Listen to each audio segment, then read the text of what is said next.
My daughter-in-law slapped me outside court minutes later. I walked in as the judge's guest. I had barely made it up the courthouse steps when Rose's voice tore through the morning air, sharp enough to slice the breath straight out of my lungs. "You're nothing but a walking corpse, living off our money." She spat, her words echoing off the stone columns as if she wanted the entire city of Houston to hear her humiliation of me. "God, I wish you'd just die already so I wouldn't have to babysit your useless, wrinkled hide. Do you even know how pathetic you look?" I felt my fingers tremble against the railing, the old injury at the back of my skull prickling the way it always did when my memory faltered. Some days the world blurred in thin gaps, small pieces missing like pages torn from a book. But Rose's voice, vicious, bright, unrelenting, was impossible to forget. "Look at you," she hissed. "You don't even know where you're walking. You embarrass us every time you breathe, and you don't even have the dignity to feel ashamed." I tried to steady myself, tried to pull the edges of my thoughts together, but the noise of traffic and courthouse chatter wove into her shouting until everything felt like a tightening circle I couldn't step out of. When I lifted my eyes, Evan stood a few feet away, hands in his pockets, staring at the ground. He didn't defend me. He didn't say a word. I remember thinking that if he could have disappeared into the concrete, he would have. Rose stepped closer, her heels clicking sharply, her face twisted with the kind of hatred that had long stopped surprising me. "Stop shaking like some pathetic stray. You're an adult, aren't you? Act like it for once in your miserable life." She shoved my shoulder as she said it, subtle enough that anyone passing might think it was accidental. But I felt the deliberate pressure behind her fingers, the warning directed only at me. She wanted me frightened. She wanted me unsteady. I tried to take a slow breath. I knew what happened the last time she shoved me. The fall, the blackness, the blank days afterward, where I didn't remember who had visited or what year it was, or why my pillow smelled faintly like hospital linen. That haze still clung to the back of my mind now, making everything tilt when I tried to focus too hard. "Move faster," Rose snapped.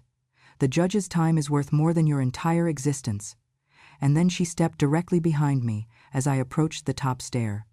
I felt her presence before I felt her hand, fingers closing around my arm, tugging forward just sharply enough that my slippered foot slipped on the edge. I gasped and pitched forward, my balance cracking like thin ice, and before I could grab the railing, Rose's palm struck the side of my face. Not a shove, a slap. Hard enough that my vision burst white at the edges. I stumbled, catching myself against the cold metal rail with both hands. The pain bloomed across my cheek, hot and humiliating. "What did I tell you?" Rose snarled. "If you can't walk, don't make me drag you. You're not a child, you're just—" Her sentence was cut off, because something shifted behind her.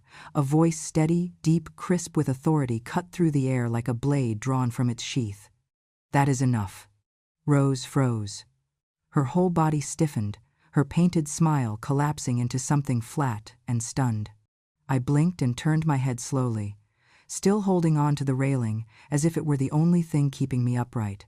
Judge Wynn stood at the top of the stairs, his long coat stirring in the breeze, his expression carved from still stone. He was not a tall man, not heavy, not imposing in a physical way, but his presence was. His gaze moved between Rose's hand still hanging midair and my reddening cheek. When he spoke again, his voice was quiet, but it carried through the courtyard like thunder that refused to raise its volume. "If you lay a finger on her again," he said, "I will have you arrested on the spot for assault and contempt of court." Rose's lips parted in stunned disbelief. Evan straightened, his face blanching. A security officer nearby slowed his steps, watching for Wynn's signal. People began to turn and stare, whispers rising like wind through dry grass. For a moment, everything went still. Inside me, something trembled, something old, something buried deep. I stared at Judge Wynn's face, trying to connect it to some fractured shadow in my memory, but the harder I tried, the more the images slipped away.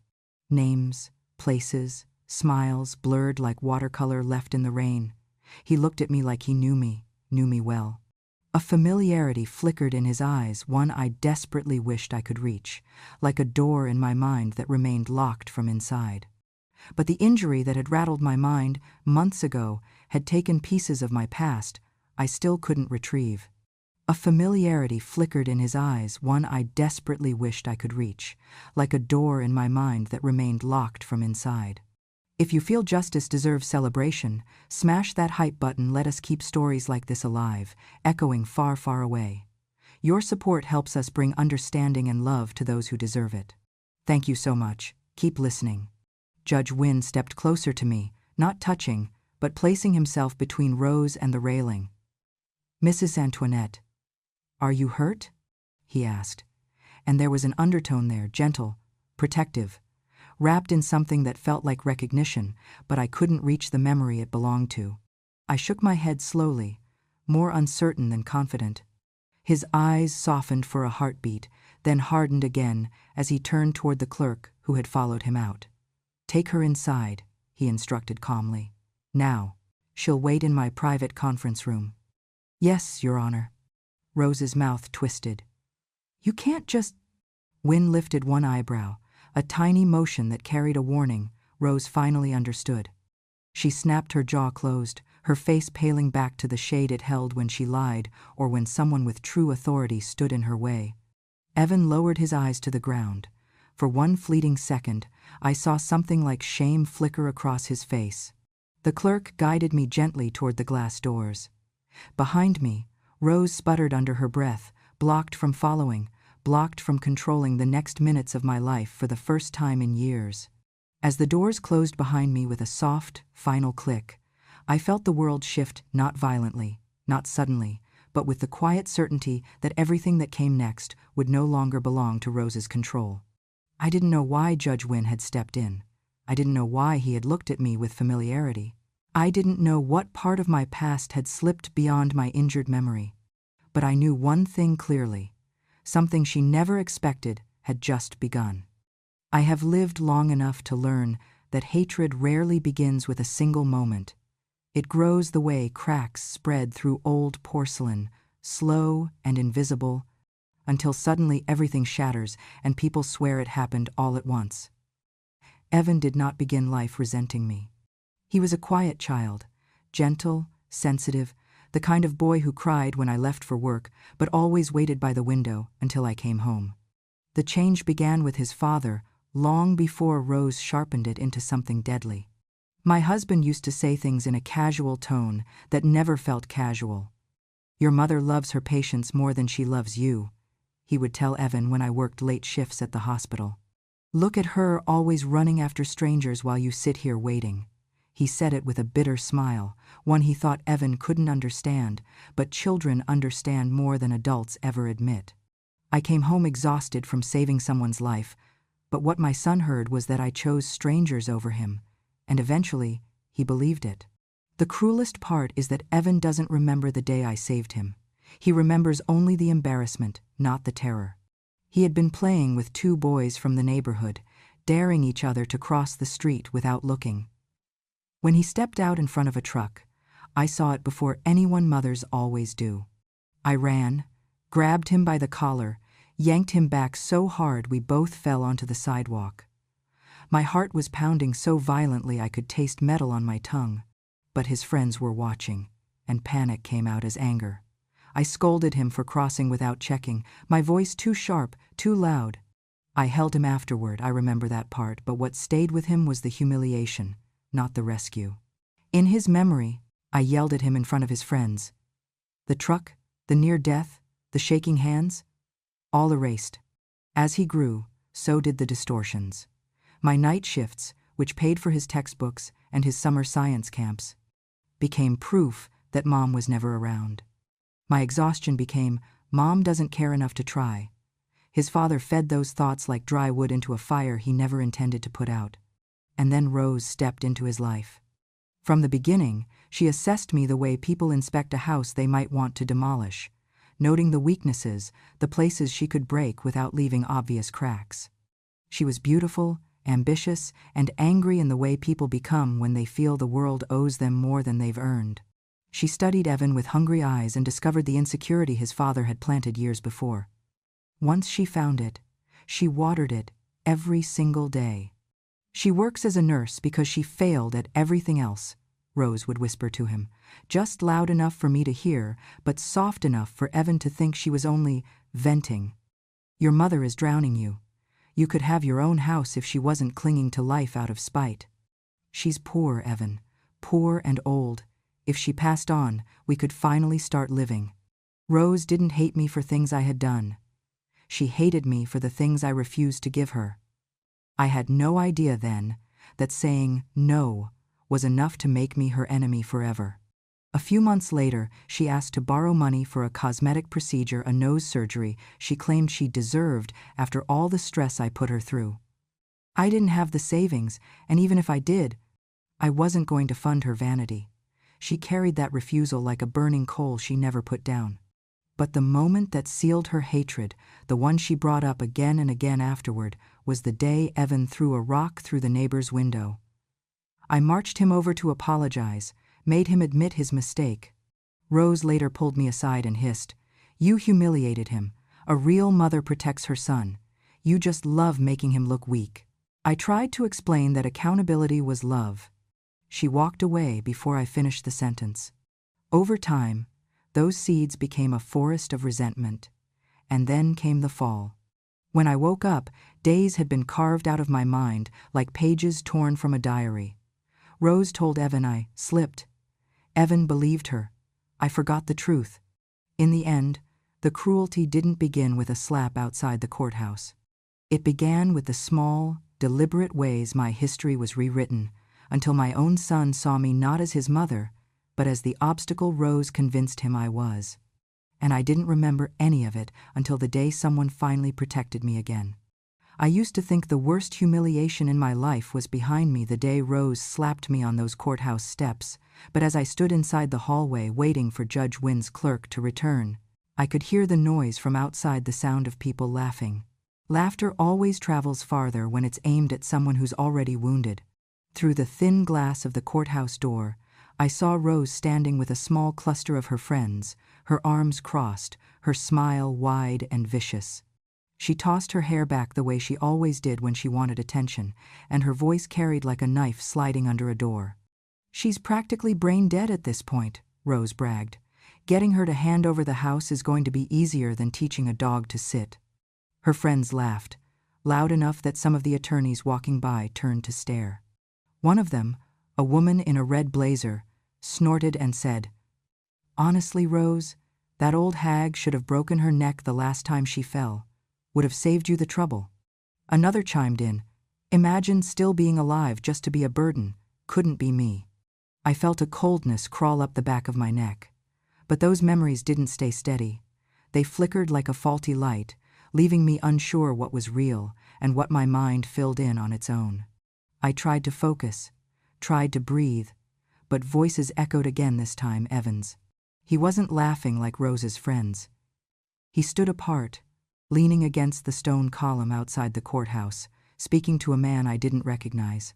His face was tight, his posture defensive, the way he always looked when he wanted sympathy without admitting guilt. "It's constant," Evan complained. "She forgets everything.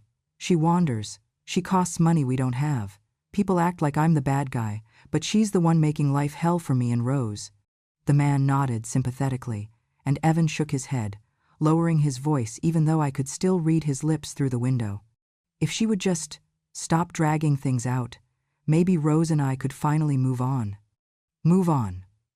From what? From me? From the life I gave him?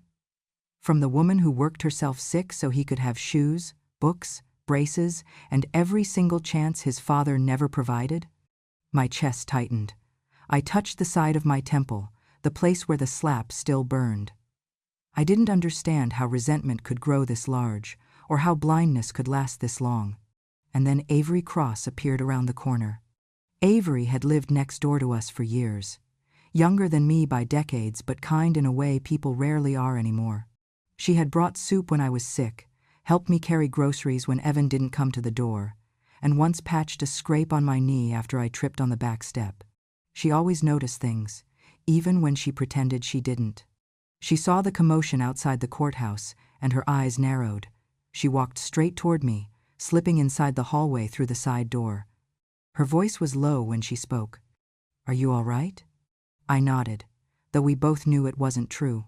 Her gaze flicked toward the bruise rising beneath my eye. She hesitated, then reached into her purse. "I didn't know if I should show you this," she whispered, "but I think you'll need it." She handed me her phone.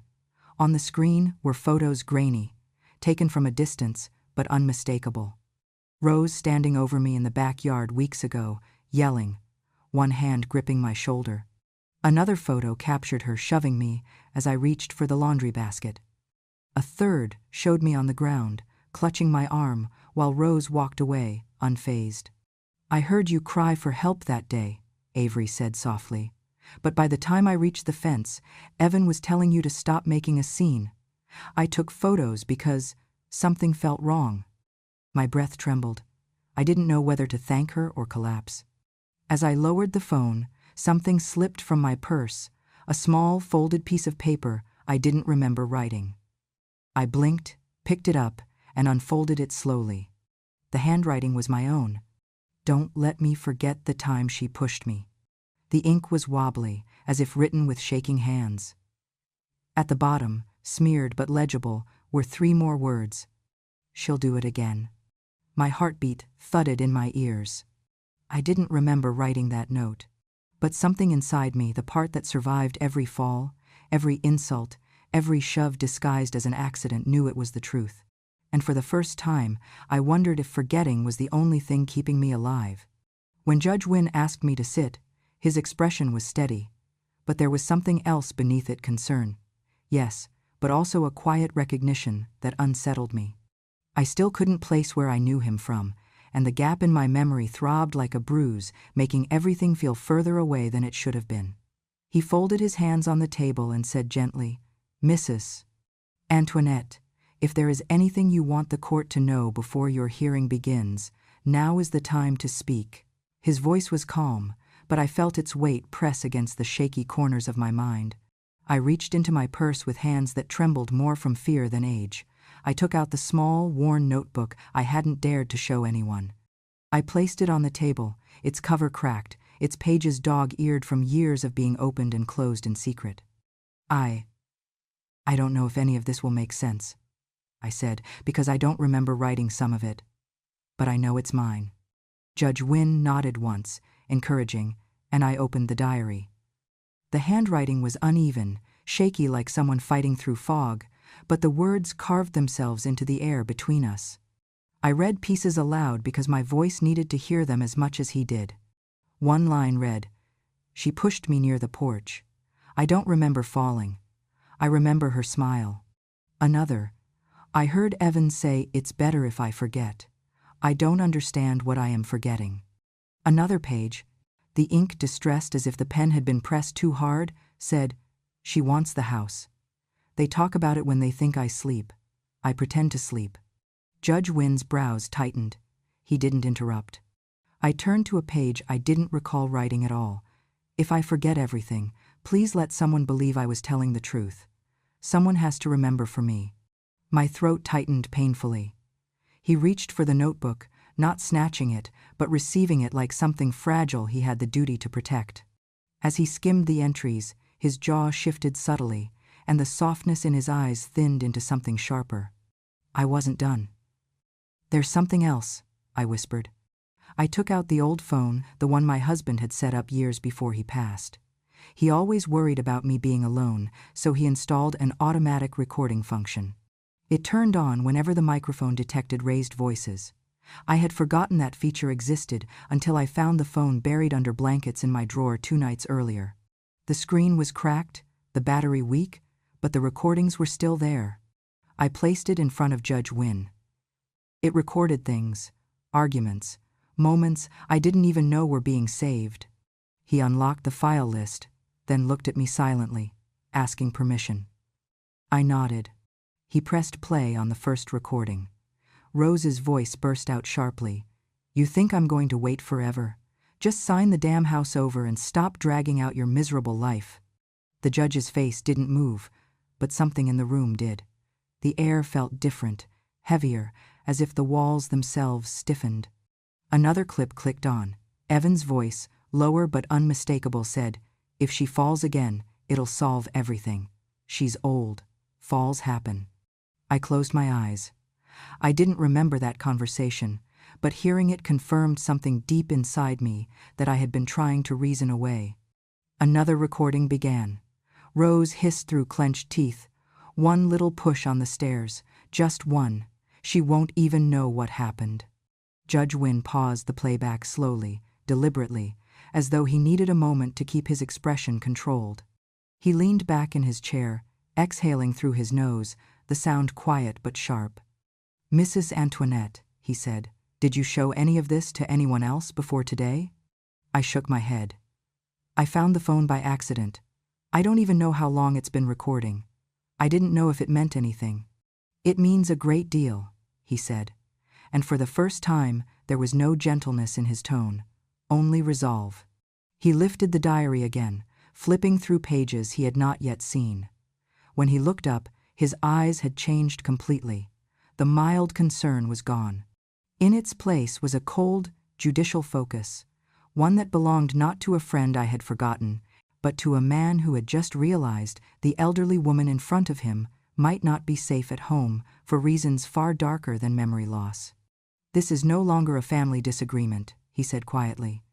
"This is something else entirely." And for the first time in a very long time, I felt like someone finally believed me, even the parts of me I could no longer remember.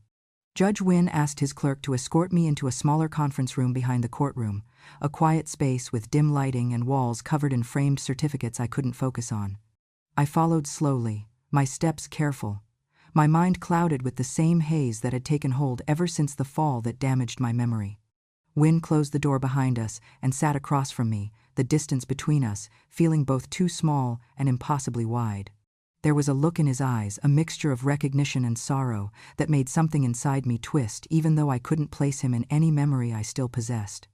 "Mrs. Antoinette," he said, lowering his voice, "I need you to answer me honestly. Have you ever been pushed, shoved, or forced into a fall by anyone you live with?" His words cut gently but deeply, as though he already feared the truth. I opened my mouth, but all that came out was a fractured breath. I don't remember everything," I said.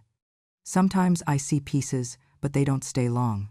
His jaw tightened, not in frustration at me, but as though he were restraining anger on my behalf. "You wrote in your diary that someone pushed you," he reminded me. "Do you believe that was real?" I swallowed hard. "I believe something happened," I whispered. But I never knew who to trust about it, not even myself. Wynn exhaled slowly, then stood. "Stay here," he said, and the firmness in his tone felt like a wall rising between me and the world outside. Minutes later, the door opened sharply, and Evan and Rose were escorted in. Rose walked with her arms folded tightly across her chest, her chin raised in practiced arrogance. Evan looked pale, glancing everywhere except at me. Wynn didn't sit this time.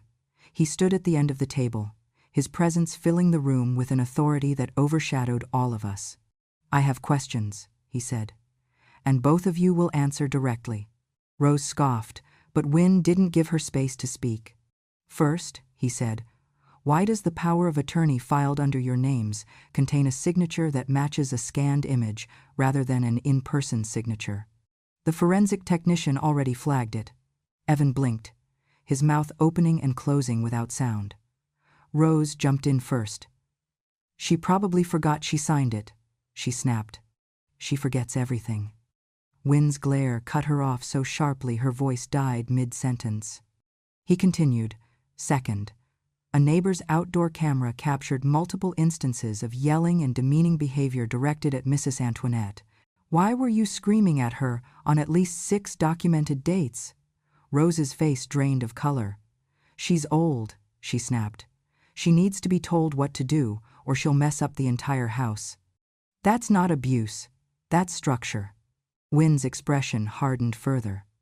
"And third," he said, "why did you not report any of her falls to a hospital or primary care physician?" "The pattern is suspiciously consistent," Evan finally spoke, his voice weak. She said she was fine, he muttered. She exaggerates pain. Wynne took a step forward, and his voice became colder than anything I had ever heard from him. She had a head injury, resulting in memory loss. That is never fine. You were legally obligated to report it. Rose's composure began to fracture.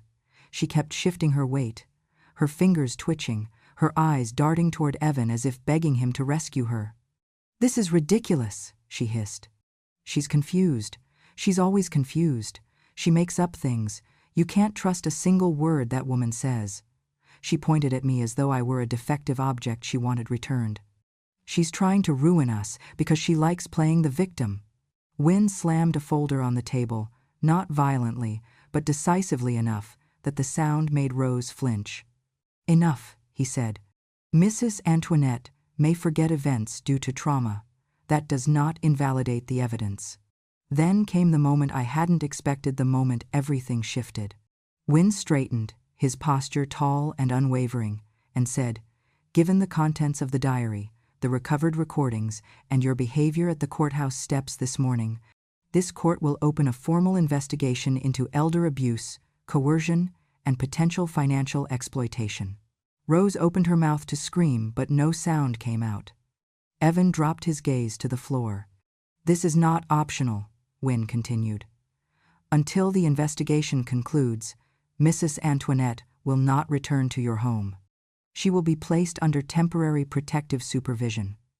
Rose's face contorted with fury, her composure disintegrating completely. "You can't do this! She's lying! She's manipulating you!" Wynne looked at her with a coldness that left no room for argument.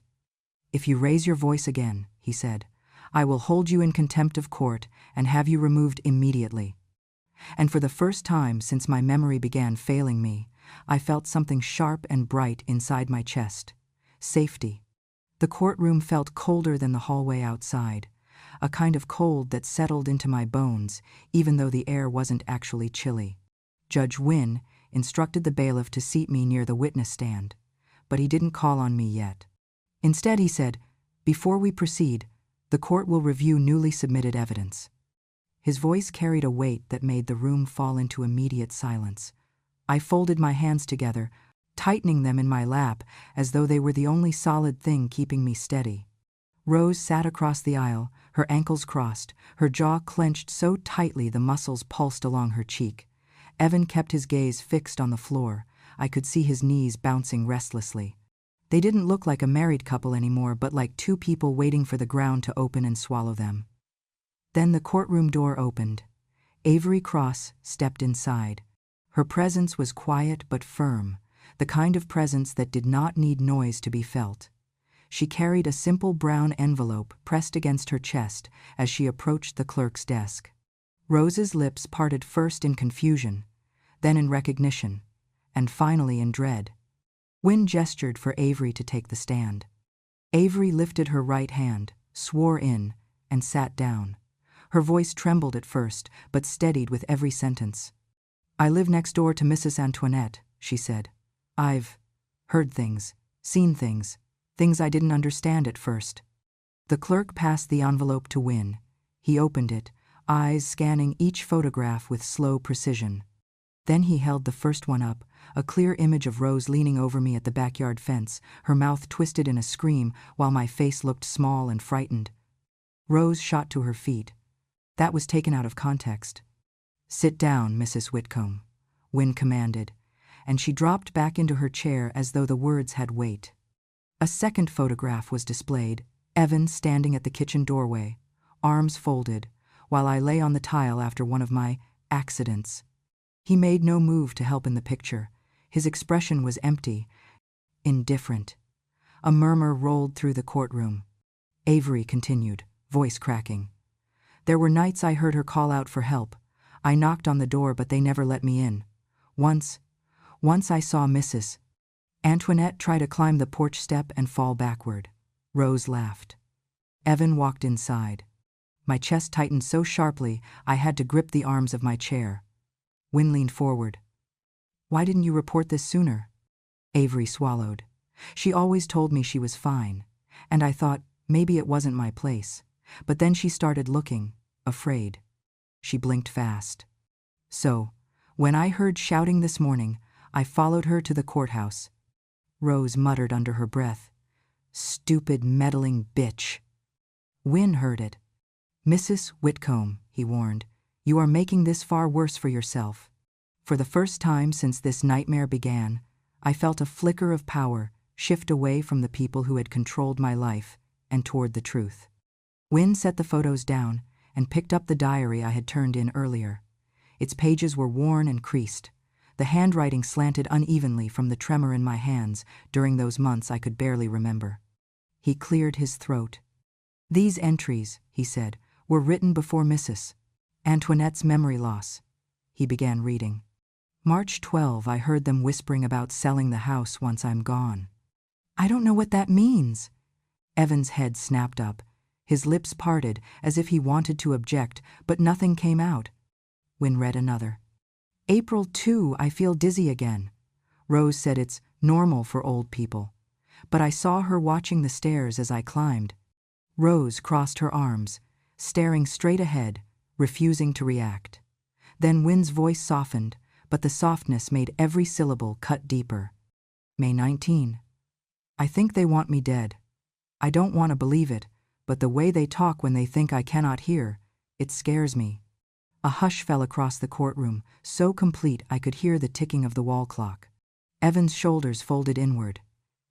It wasn't just guilt, it was the slow, painful comprehension of a man who finally recognized every warning he once ignored. He began to realize that the truth had been living beside him for years, waiting for the courage he never offered. His hands came to his face, fingers digging into his forehead as though he wanted to tear something out from behind his eyes. Whatever bravado he had, left drained away. Wynne nodded to the technician. A small speaker was placed on the table. "We will now listen to the audio recovered from the old device." Rose surged up. "This is outrageous! That old phone is broken!" "Silence," Wynne said, and her voice died mid-protest. The first recording clicked on. My voice trembled faintly in the background, followed immediately by Rose's voice, sharp, venomous, unmistakable. "I swear, just one more fall, and this whole mess will sort itself out." Someone gasped in the back of the courtroom. Another recording followed, Evan's voice lower, hesitant but complicit. "Maybe we should wait until after the refinance clears. Then it won't look planned." I felt my stomach twist so hard I thought I might collapse. But the worst was Rose's final recording. "Old woman needs to die already." The courtroom didn't just fall silent, it recoiled. As if her words carried a stench everyone suddenly smelled at once. "She's nothing but dead weight." The courtroom didn't just fall silent, it recoiled. As if her words carried a stench everyone suddenly smelled at once. The room fell into a stunned, horrified silence. Wynne straightened, expression carved into stone. "Bailiff, take Mrs. Rose Whitcomb into custody effective immediately, on suspicion of elder abuse, attempted coercion, and endangerment." Rose screamed as two officers seized her arms, her heels scraping wildly against the polished floor. Evan didn't look at her. He was crying quietly, brokenly, the way a child cries when he realizes he was led into darkness by someone he trusted more than the truth. And for the first time, he looked at me not with anger, not with annoyance, but with the shattered realization of a man waking from a long nightmare he helped create. After Rose was dragged out of the courtroom, kicking and cursing and still trying to twist herself into the role of the victim, the silence she left behind was almost heavier than her voice had been.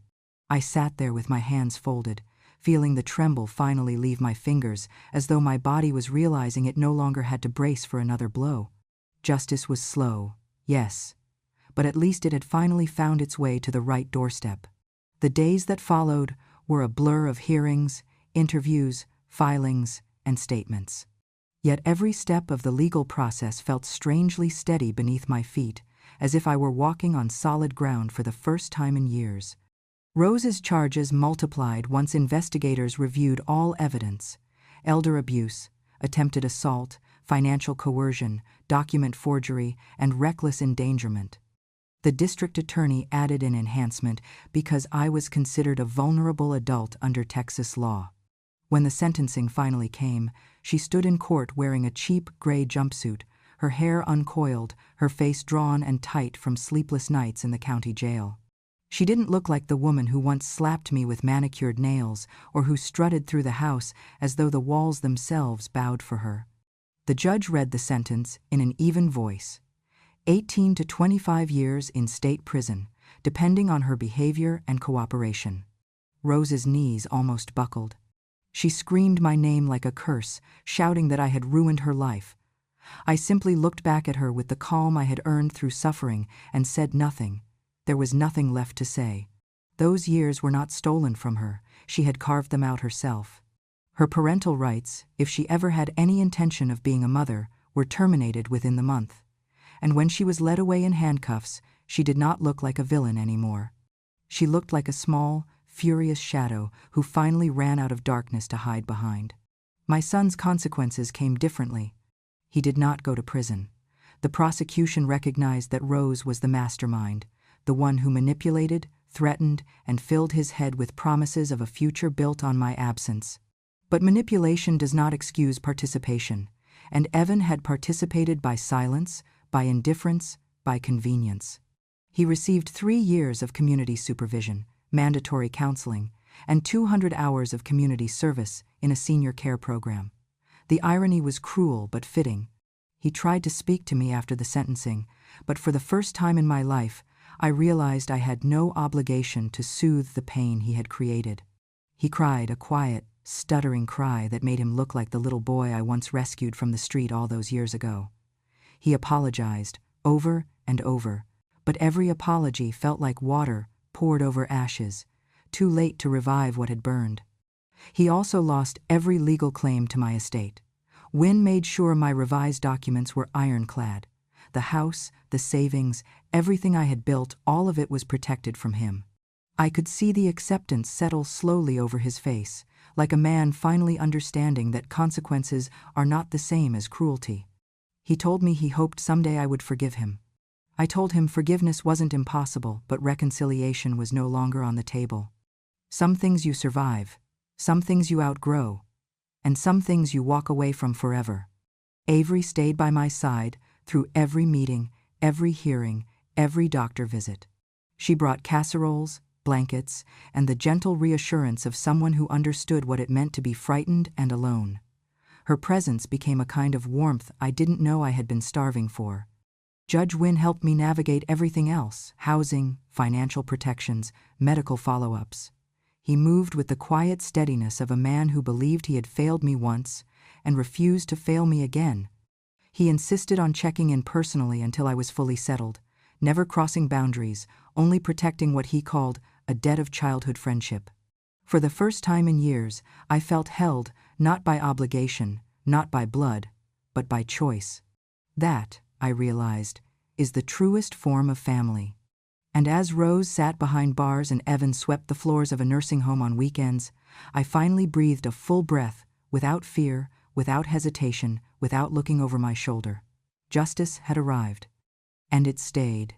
When everything was finally over, the hearings, the statements, the sentencing, the apologies spoken too late, I found myself sitting at my kitchen table with a pen in my hand and a stack of legal documents in front of me. There was no trembling this time, no confusion flickering in and out of my memory, just quiet certainty. For the first time in decades, I was rewriting the story of my life on my own terms. I began with my will. The house I had worked for, bled for, sacrificed for, I left it to Avery. It wasn't simply gratitude for her courage. It was recognition.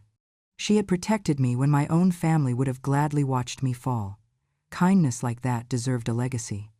A significant portion of my savings went to a local shelter for abused women, many of them mothers and grandmothers who had been silenced by the very people who were supposed to protect them. I wanted them to have a refuge stronger than the fear that chased them. And then I reached Evan's name. I did not cross it out in anger. I crossed it out with steadiness, with truth, with the understanding that love without respect is not love, it is captivity. When I wrote the words, "He shall receive nothing," they carried no bitterness, only release. As I signed the final page, a soft knock sounded at my door. Judge Wynne stepped inside with a gentle nod, holding an envelope I didn't recognize. There was something in his eyes, an old, familiar warmth that my mind had been too broken to see before. "I found something," he said, setting the envelope in front of me. "Thought you might want it back." Inside were 3 photographs, 2 children standing in a field of summer grass, holding fishing rods twice their height, grinning with missing teeth. Me and Wynne, 12 years old, sunburned, and inseparable. The memories hit me like a wave breaking across rock, sudden, powerful, unstoppable. I gripped the edge of the table as images poured back into place, laughing at the creek, sharing sandwiches, racing bicycles down dusty back roads, promising we'd never lose each other. And then I remembered the accident, the shove, the fall, the ringing in my skull, the strange fog that swallowed whole pieces of my life, the ache of forgetting someone who once felt like a piece of my own soul. Tears blurred the photograph. "I'm sorry," I whispered, my voice cracking. "I didn't remember you." Wynne shook his head softly. "You survived. That's enough." He placed a hand over mine, steady and warm, and for the first time, in many years, I felt safe in a way that didn't depend on fear disappearing but on goodness staying. A week later, I moved into a small cottage on the quieter side of Houston, a modest place with pale blue shutters and a porch swing that creaked like it had stories of its own. It wasn't grand, but it was mine, wholly mine, without shadows in the hallways or insults echoing through thin walls. Avery visited every other day, carrying groceries or gossip, or simply the warmth of someone who cared, because it was her nature. Wynne came often too, sometimes to check on me, sometimes to talk about nothing in particular, sometimes just to sit on the porch and breathe the quiet evening air with me like we used to on childhood summer nights. In that small cottage, I discovered a kind of peace that didn't feel fragile or borrowed. It felt earned. I planted herbs in the backyard, hung lace curtains in the kitchen, and learned to sleep without waiting for footsteps outside my door. I cooked what I wanted, watched old movies, and called Avery whenever I burned something, which was more often than I cared to admit. And little by little, the fear that had once lived in my bones began to dissolve, replaced by something lighter, something steady, something alive. One evening, as the sky turned gold and the cicadas started their nightly chorus, I sat on my porch swing and let my hands rest quietly in my lap. I thought of the courthouse steps, of Rose's slap, of Evan's silence, of the years I spent believing I was walking toward the end of my life. I thought of the fall that nearly killed me, the lies they fed each other, the plan they made over coffee and convenience. And then I thought of now, of Avery's laughter drifting from the kitchen window, of Wynne bringing me lemon bars because he insisted mine were criminally bland, of the warm breeze brushing across my cheek like the softest reminder that I had come out the other side. My voice was steady when I finally spoke into the quiet dusk. They thought pushing me down the steps would end my life. But I stood back up, and they're the ones who fell into the hole they dug. I leaned back, closed my eyes, and let the swing move gently beneath me. For the first time in a long time, I didn't feel old. I felt as if the years they tried to steal from me were quietly returning, settling back into the places they belonged. I didn't feel afraid. I felt free. And freedom, I realized, was the sweetest ending of all. Thank you, dear listener, for staying with me until the end of this journey. Stories like mine are not just about pain, they're about rising after the fall, reclaiming the pieces of ourselves that others tried to break, and remembering that no grandmother, no elder, no human being deserves to be treated as disposable. If this story touched your heart, if it made you angry for the right reasons, if it reminded you that justice can still shine through even the darkest moments, then I hope you'll stay close. Please subscribe to Grandma True Stories, where voices like mine are finally heard, honored, and protected. Your support helps keep these stories alive, stories of strength, survival, and the quiet courage of grandmothers everywhere who refuse to be erased. Thank you for listening. Take care of yourself, and take care of the elders who once took care of you.